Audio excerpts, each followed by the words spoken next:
আসসালামু আলাইকুম বন্ধুরা, জেলি ব্লগ থেকে আমি রোজি চলে আসলাম। বন্ধুরা, তোমরা কেমন আছো? আমি আলহামদুলিল্লাহ ভালো আছি। বাইরের আকাশে কালকে একটু বৃষ্টি হয়েছিল, ওয়েদারটা একটু অন্যরকম আজকে, বা ঠান্ডা বাতাস, খুবই ভালো লাগছে। বাবা মাশাল্লাহ, বেশি ফুল যত দেখি ততই চোখ জুড়িয়ে যায়। যাই হোক, এখন ভাবলাম যাচ্ছি, এদিকটা যেতে যেতে তোমাদের সাথে একটু কথা বলি। কথা বলতে বলতে যাই। তো দেখো, প্রতিদিন মানুষ দেখছি যেটা আর কি বন্ধুরা, আমার না এরকম ঠান্ডা ঠান্ডা বুঝছো ওয়েদার বন্ধুরা, এত ভালো লাগে, খুব ভালো লাগে, মাশাল্লাহ খুব ভালো লাগে। দেখো এদিকের এই অবস্থা, সবাই সবার বাড়ির সামনে ফুল গাছ লাগিয়েছে গোলাপের গন্ধে, এবং প্রকৃতির এত সৌন্দর্য একদম দেখার মতো, খুবই সুন্দর। দেখো ছোট ছোট এগুলি 1 ফ্যামিলি 2 ফ্যামিলি বাসা, আর বড় বড় অ্যাপার্টমেন্ট আছে দেখা যাচ্ছে, প্রাইভেট হাউসও আছে এদিকে।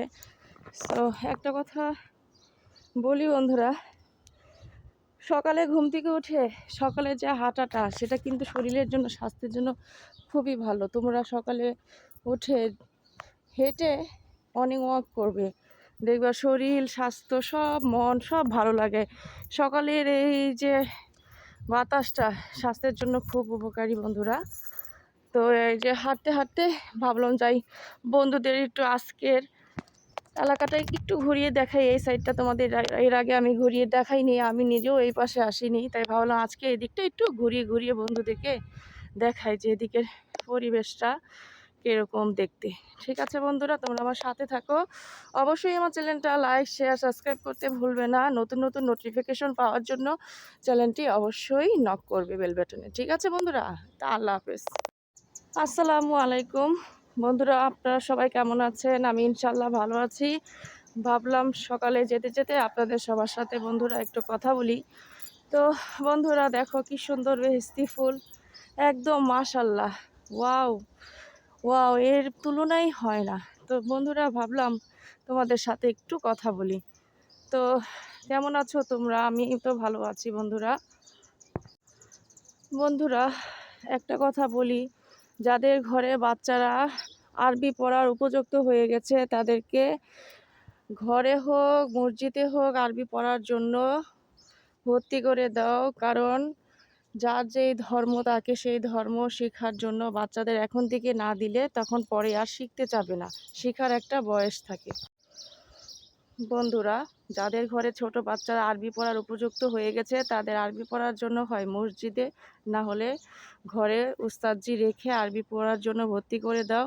আরবি পড়ার একটা বয়স আছে, এখন যদি ছোট বাচ্চাদের না দাও পরে আর তারা শিখতে চাবে না। বন্ধুরা বন্ধুরা একটি বাস্তব কথা বলি, বাস্তব কথাটা হচ্ছে, যারা দেশে থাকে তারা মনে করে প্রবাসে টাকা গাছ থেকে ঝরে ঝরে পড়ে, আসলে কিন্তু তা না। তোমার দেশীয় পরিশ্রম যারা করে অবশ্যই তারা পরিশ্রম করে সাকসেস হয়েছে, এবং যারা প্রবাসে এসে পরিশ্রম করেছে তারাও প্রবাসে এসে পরিশ্রম করে সাকসেস হয়েছে। যেখানেই যাও না কেন, কাজ করে টাকা উপার্জন করতে হবে, গাছ থেকে ডলার ঝরে ঝরে পড়ে না। ঠিক আছে, প্রবাসে থাকলেই যে সে অনেক বড় লোক, 4-5টা বাড়ির মালিক, তা না। সব দেশেই কাজ করে টাকা উপার্জন করতে হয়, এ কথাটি মনে রাখবে। বন্ধুরা দেখো, পথ হাঁটতে হাঁটতে হাঁটতে হাঁটতে কোথায় যাচ্ছি, এত টেনে নিয়ে যাচ্ছে আমাকে, এত সুন্দর লাগছে পরিবেশটা। যখনই এদিকে সামনে দিয়ে যাই তখনই বারবার আমি এই রাস্তাটায় চলে আসি, কেন জানি আমার মন টেনে নিয়ে আসি। এত সুন্দরভাবে পরিষ্কার করে পরিচ্ছন্নভাবে সাজিয়ে গুজিয়ে রেখেছে যার যার বাড়ির সামনে, এটাই হচ্ছে বলে পরিষ্কার পরিচ্ছন্নতা। তো দেখো কি সুন্দরভাবে রেখেছে, গাছগুলো কি সুন্দর লাল লাল পাতা হয়ে চারিদিকে, এত সুন্দর লাগছে, যত দেখি ততই মুগ্ধ হয়ে যাওয়ার মতো।